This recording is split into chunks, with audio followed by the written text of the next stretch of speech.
Right now, 7 Des Moines suburbs say they may stop funding the Des Moines Area Regional Transit Authority, or DART. Yeah, the problem here is that they say that they're paying too much and the city of Des Moines isn't paying enough. KCCI senior reporter Todd Magel is live in downtown Forest this evening. And Todd, help us understand why the cities and DART are at odds here. Well, Jody and Laura, we're at one of the popular bus stops here downtown near Principal Financial, and a disagreement has been going on for several years to cause this situation. DART has struggled to keep up with its funding, and now all these metro cities have to get together to figure out how to keep the buses running and the bus customers happy. It's a busy day at the DART Central Station, and it's easy to find riders who say a bus ride is a critical part of their day. I work out all the way out in Johnston. I have no way. I rode the bike to work the other day. It was like a 2-hour bike ride. So most definitely the buses are definitely a necessity. But the cost of running DART is now in a dispute. The mayor of West Des Moines, along with the mayors of 6 other suburbs, sent this letter to the city of Des Moines this week. It says the suburbs are paying 67% of the DART bill, but only receiving 26% of the service.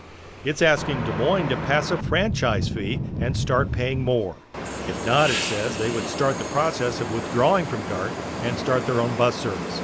Des Moines responded with this letter saying they're only interested in a franchise fee if DART can guarantee long-term financial stability. DART is facing a $4.7 million shortfall and says all sides will have to come up with a solution soon. The mayor of Des Moines and West Des Moines, along with the CEO of DART, did not want to do an on-camera interview with KCCI, but they did offer their own video statements. I've spoken with the suburban mayors, and while Des Moines and the suburbs do not agree on how participating communities should fund the system, we are going to continue to have conversations with the city of Des Moines in hopes of finding a path forward.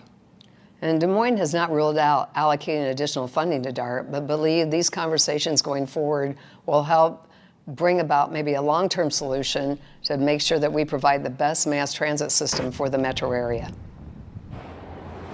Now, DART says as long as these letters have gone back and forth, they're now going to get together. They think they want to solve this problem, but they say it may take a couple of months of negotiations to get there.